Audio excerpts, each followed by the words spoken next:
6월 2일 주일 아침입니다. 말씀의 자리를 사모하시는 여러분들 되시길 바랍니다.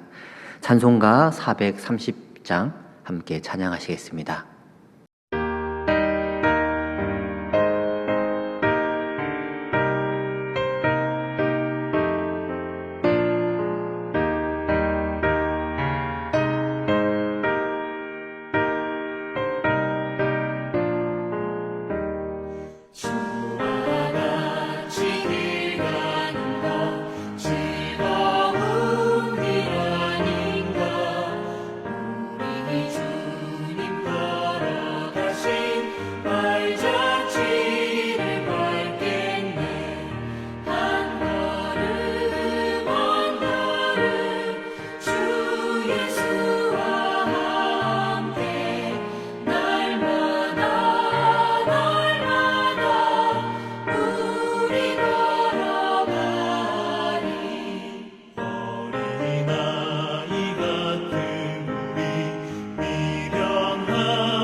오늘 하나님께서 주신 말씀은 베드로전서 1장 10절에서 21절까지의 말씀입니다. 제가 봉독하겠습니다. 이 구원에 대하여는 너희에게 임할 은혜를 예언하던 선지자들이 연구하고 부지런히 살펴서 자기 속에 계신 그리스도의 영이 그 받으실 고난과 후에 받으실 영광을 미리 증언하여 누구를 또는 어떠한 때를 지시하는지 상고하니라. 이 섬긴 바가 자기를 위한 것이 아니요 너희를 위한 것이미 계시로 알게 되었으니 이것은 하늘로부터 보내신 성령을 힘입어 복음을 전하는 자들로 이제 너희에게 알린 것이요 천사들도 살펴보기를 원하는 것이니라. 그러므로 너희 마음의 허리를 동이고 근신하여 예수 그리스도께서 나타나실 때 너희에게 가져다 주실 은혜를 온전히 바랄지어다. 너희가 순종하는 자식처럼 전에 알지 못할 때에 따르던 너희 사욕을 본받지 말고 오직 너희를 부르신 거룩하신 이처럼 너희도 모든 행실에 거룩한 자가 되라. 기록되었으되 내가 거룩하니 너희도 거룩할지어다 하셨느니라. 외모로 보시지 않고 각 사람의 행위대로 심판하시는 이를 너희가 아버지라 부른즉 너희가 나그네로 있을 때를 두려움으로 지내라. 너희가 알거니와 너희 조상이 물려준 헛된 행실에서 대속함을 받은 것은 은이나 금같이 없어질 것으로 된 것이 아니요 오직 흠없고 점없는 어린 양 같은 그리스도의 보배로운 피로 된 것이니라.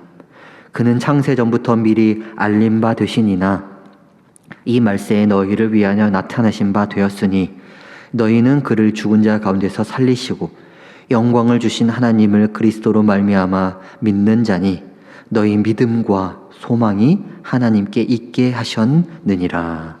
아멘.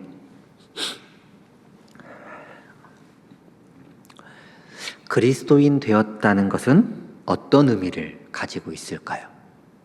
그리스도인 되었다는 것은 종교를 기독교로 가지고 있다라는 것을 넘어 내 삶이 예수 그리스도의 삶과 닮아간다. 더 나아가 하나님의 창조의 원형을 이루어간다라는 의미를 가지고 있습니다. 이전에는 하나님과 아무런 관계없는 삶을 살고 있었지만 그리스도인 됨으로써 내가 하나님과 관계 있는 사람이다. 다른 누군가가 나를 볼 때 저 사람은 조금 다르다. 또 믿는 자들이 볼 때 하나님이 말씀대로 살아가고 있구나라고 하는 것이 바로 그리스도인입니다. 어떻습니까? 여러분은 그리스도인으로 살고 있습니까? 아니면 기독교인으로 살고 계십니까? 오늘 우리 베드로전서 함께 본 말씀은 이제 그리스도인으로서 살아가야 하는 사람들이 어떠한 생활로 살아가야 하는지를 알려주고 있습니다. 베드로가 소아시아 사람들에게 흩어진 나그네와 택하심을 받은 자들에게 이러한 모습이 그리스도인의 모습입니다 라고 말하는 부분을 오늘 함께 보시면서 내가 가져야 할 그리스도인의 모습은 어떠한 모습인지를 한번 찾아보시는 여러분들 되시길 바랍니다. 오늘 우리가 함께 읽은 말씀에서 베드로는 이 마음의 허리띠를 동여매라고 합니다. 여러분 허리띠 언제 사용하십니까? 저도 오늘 허리띠를 하고 왔습니다. 이 보면 여성분들은 허리띠를 많이 사용하지는 않습니다. 대부분 이 남성들, 특히 정장 입을 때 허리띠를 많이 사용하고요. 요즘 보니 이 남자들은 이 옷이 내려가는 것을 방지하기 위해서 허리띠가 만들어진 대로 그렇게 허리띠를 사용하고, 여성분들은 허리띠를 사용하는 게 이 허리춤을 맞춘다라기보다는 이 패션의 도구로 허리띠를 사용하시긴 합니다. 그런데 이 허리띠의 원리는 알 것입니다. 옷이 내려가는 것을 막아주기 위해서 허리를 이렇게 묶을 때, 허리를 동여맬 때 사용하는 것이 허리띠입니다. 그런데 이 마음의 허리띠라는 것은 무엇이냐? 이 예수님으로 다잡아진 마음, 내가 이제 그리스도인으로 살겠습니다라고 이 다잡아진 마음이 다시 이 세상의 마음으로 흘러내리는 것을 막아주는 게 이 마음의 허리띠입니다. 그래서 베드로는 예수님이 재림하실 때 가져올 은혜를 받을 수 있도록 이 마음의 허리띠를 동여매고 기다려야 한다고 오늘 이야기하고 있습니다. 그 말은 우리가 마음의 허리띠를 동여매고 예수님께서 가져오실 은혜를, 이 재림의 소망을 품고 살아야 한다라는 것입니다. 눈에 보이는 현실들을 둘러보면 우리가 하나님의 은혜를 기대할 수 없고 또한 하나님의 은혜를 생각할 수 없을 정도로 우리의 삶이 피폐하기도 하고 너무도 바쁩니다. 아직도 끝나지 않은 러시아와 우크라이나의 전쟁, 그리고 내전으로 인해 생기는 계속된 이민자들, 그리고 이상기후로 겪고 있는 자연재해들, 그리고 우리가 최근에 겪었습니다. 2, 3년 전에 코로나와 같은 전염병. 그로 인해 우리의 경제는 가면 갈수록 더욱더 어려워지고 또 사회적 갈등은 더욱더 많아지고 있습니다. 세상을 향해서 시선을 돌려보면 우리들의 미래를 점점 더 어둡고 불안하게 만들어가는 것들이 너무나 많습니다. 그런데 우리가 이러한 현실들을 집중하게 되면 우리의 생각을 소망이 아닌 나는 지금 어떻게 살아야 하나, 나는 무엇을 바라보고 살아야 되나? 나는 돈을 얼마나 모아야 되나? 나는 어떠한 일을 해야 되나라는 하나님의 소망을 생각하는 것이 아니라 세상의 것들에게 나의 생각을 빼앗길 수밖에 없습니다. 염려와 근심을 하게 되면 하나님은 보이지 않게 되고, 우리는 염려와 근심 때문에 더 큰 힘을 가지신 하나님보다 지금 내 눈에 보이는 것들에 집중할 수밖에 없게 됩니다. 그러므로 우리가 세상 일들에 대한 지나친 관심과 염려는 우리에게, 그리스도인들에게 지나친 독이 될 수밖에 없습니다. 물론 그렇다고 하여 세상을 방조하면서 살며 세상의 것과 멀어지며 살라는 것이 아닙니다. 세상 속에 살고 있고 많은 걱정들과 어떻게 살아가야 되나 고민들과 치열하게 싸워야 하지만, 이 예수님을 향한 마음이 세상이라는 마음으로 향해서 다 내려가지 않도록 이 마음의 허리띠를 잘 동여매야 합니다. 마음의 허리띠가 잘 동여맨 사람은 어떻겠습니까? 세상의 현상들을 무시하지 않습니다. 오히려 마음의 허리띠로 동여맸다면 세상에 더욱더 적극적으로 참여할 것입니다. 그 참여할 때 예수님의 마음이 있기 때문에, 예수님이라면 이때 어떻게 하셨을까? 예수님은 지금 일어나는 이상기후와 전쟁과 내전을 통해서 대체 우리에게 무엇을 말씀하시려고 우리에게 보여주는 것일까? 라고 물으면서 예수님의 마음을 묻고, 예수님의 마음이 우리에게 주시는 그 마음대로 행동할 것입니다. 그렇기 위해서 우리는 마음의 허리띠를 잘 동여매야 합니다. 그리고 오늘 15절 16절에는 거룩을 닮아가라고 이야기합니다. 거룩에 대해서 많이 들어봤을 것입니다. 여러분, 거룩은 무엇입니까? 무언가 특별한 상황을 만들어가는 것이 거룩이 아니라, 거룩은 구별된다라는 뜻을 가지고 있습니다. 예수님을 알기 전과 예수님을 알고 난 후가 달라지는 것. 예수님을 믿는 사람과 믿지 않는 사람의 구별될 수 있는 것. 정욕을 따르는 자의 모습과 정욕을 따르지 않는 자의 모습이 구분이 보여지는 것이 바로 거룩입니다. 그래서 구약 시대에는 그 구분을 더욱더 보여주기 위해 나실인이라는 제도가 있었습니다. 여러분, 나실인 하면 가장 먼저 생각나는 것이 무엇입니까? 우리가 삼손 때문에 아는 것, 머리에 칼, 삭도를 대지 않는 것이 있고, 또 하나가 포도주와 독주를 마시지 않는 것입니다. 제가 머리를 자르는 것, 삭도를 대지 않는 것에 대해서는 잘 모르지만, 이 포도주는 이스라엘 사람들에게 특별한 무언가가 아니라 굉장한 일상 중에 하나였습니다. 그냥 일상을 살아갈 때 겪게 되고 마시게 되고 아무런 문제 없는 것 중에 하나라는 것입니다. 그래서 솔로몬은 전도서 9장 7절에서 즐거운 마음으로 포도주를 마셔라라고 이야기를 합니다. 즉 기쁨을 주는 것, 우리 일상생활의 음료, 물과 같은 것 중 하나였을 뿐입니다. 그런데도 나실인에게는 포도주와 독주, 포도주는 금지사항입니다. 이는 나실인, 하나님께 드림이 된다라고 한다면 일상에서조차 분명히 구분되는 무언가가 있어야 한다라는 것입니다. 잘못된 것이 아니더라도, 남들이 다 하는 것이라도, 남들이 가지는 것 다 가지는 것을 구별이라고 하지 않습니다. 실제로 여러분들 일상생활에서 겪지 않고 있습니까? 기독교인이라면, 그리스도인이라면 사람들과 무언가는 달라야 한다라는 것을 세상이 요구하고 있다는 사실을 말입니다. 실제로 여러분도 아마 그럴 것입니다. 이 술을 마시는 것이 무엇이 문제냐? 라고 이야기했지만 목회자가 술을 마시는 모습을 발견한다면 어떻게 목회자가 술을 마실 수 있어? 라고 하는 것과 비슷한 것입니다. 술이 결국에 죄의 문제는 아니지만 나실인, 하나님께 드렸다면, 목회자라면 분명히 그러한 모습에서 구분이 나타나야 된다라는 것입니다.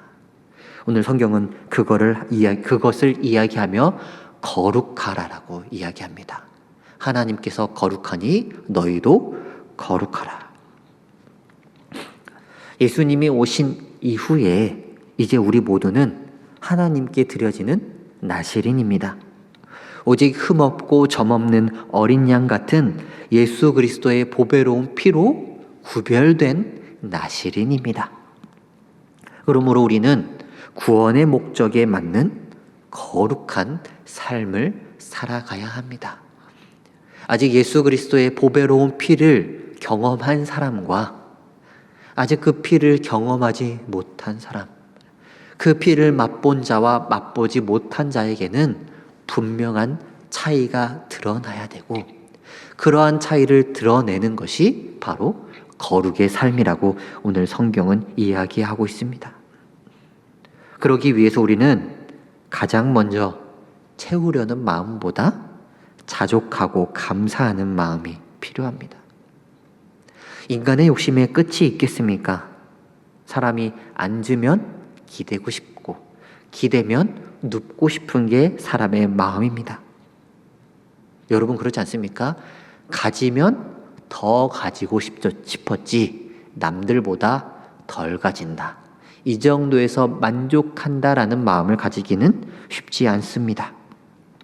그래서 채우려는 마음이 생기면 채우다 부족해서 남의 것까지 뺏어서 채우는 모습을 발견할 수입니다. 이러한 세대, 채우다 부족하면 남의 것까지 뺏어서 자신의 것을 채우면 된다라고 말하는 세대에 구분이 나타나기 위해서는 어떻게 해야 합니까? 자족하는 마음이 필요합니다. 이 정도면 충분하다, 이것으로 행복하다, 일용할 양식을 주옵시고라는 예수님의 기도의 가르침을 우리는 다시 한번 기억해야 합니다. 그래서 우리에게 가장 유명한 말씀이 있습니다. 내게 능력 주신 자 안에서 내가 모든 것을 할 수 있느니라. 이 말씀은 하나님께서 주신 것만으로 만족할 수 있는, 감사할 수 있는, 자족할 수 있는 사람만이 경험할 수 있는 말씀입니다. 어떻습니까? 여러분, 자족함으로써 내게 능력 주시는 자 안에서 내가 모든 것을 할 수 있다라는 이 은혜를 경험하셨습니까? 아니면 반대로 많이 그리스도인들이 놓치고 있는 것처럼 더 많이 하기 위해서, 더 많이 가지기 위해서, 남들보다 더 높이 가기 위해서 이 말씀을 사용하고 계십니까? 그리스도인으로서 우리가 사는 세상 속에서는 사람들과 구분되는 거룩함이 분명히 있어야 합니다. 우리를 둘러싼 세상이 그리고 사탄은 예수님께 집중하지 못하도록, 구분이 생길 수 없도록 끊임없이 우리의 마음을 어지럽히고 유혹할 것입니다. 염려처럼 보이는 마음, 어지러운 마음, 두려운 마음, 미혹되는 마음, 그 어떠한 마음이든 우리 다 하나님께 맡겨버립시다. 나보다 나를 더 잘 아시는 주님인데 지금 나에게 있는 이 마음을 하나님께 맡겨버리면 하나님께서 말씀해 주시고 어떻게 해야 된다라고 우리에게 응답을 주시지 않겠습니까? 우리는 그저 다 맡겨버리고 우리 안에 있는 이 예수님의 마음이 세상으로 흘러나가지 않도록 마음의 허리띠를 동여매고 구분된 삶이 어떠한 삶일까 고민하면서 이 예수님의 마음 안에 있는 거룩한 삶을 살아가기 위해 노력한다면, 자족하는 마음을 가지고 있다면 예수님께서 우리의 삶을 인도해 나가실 것이라는 사실입니다. 나그네에게, 택함 받은 백성들에게 요구하는 삶의 모습이 이것이다라고 베드로는 우리에게 편지를 보내고 있습니다.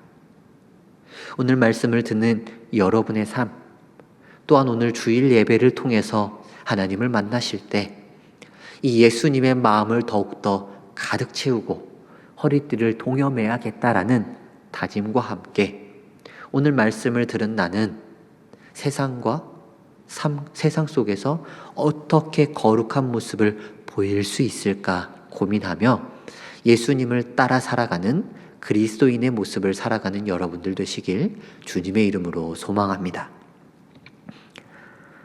하나님, 말씀을 통해 우리가 이전과는 다른 삶의 방식으로 살아야 하고 구분되는 삶을 살아내라고 말씀해 주셔서 감사합니다. 우리의 연약함이 비우기보다 자족하기보다 채우는 것에 만족하며 채울 때의 기쁨만을 찾지 않게 하시고 예수님의 마음을 닮아 일용할 양식의 풍요로움을 누리는 은혜를 허락하여 주시옵소서. 오늘은 주일입니다. 세상과 나는 간 곳 없고 구속한 주만 보인다는 찬양의 가사가 오늘의 시간이 될 수 있는 특별한 은혜 허락하여 주시옵소서. 가야 할까? 정말 계실까라는 의심과 고민에 갈등하는 성도들의 마음을 움직여 주시고 예배와 나눔을 통해 공동체의 기쁨을 경험하는 시온성교회 되도록 은혜 위에 은혜를 더하여 주시옵소서. 거룩함의 본체 되시는 예수님의 이름으로 기도드립니다. 아멘. 하늘에 계신 우리 아버지, 아버지의 이름을 거룩하게 하시며 아버지의 나라가 오게 하시며 아버지의 뜻이 하늘에서와 같이 땅에서도 이루어지게 하소서.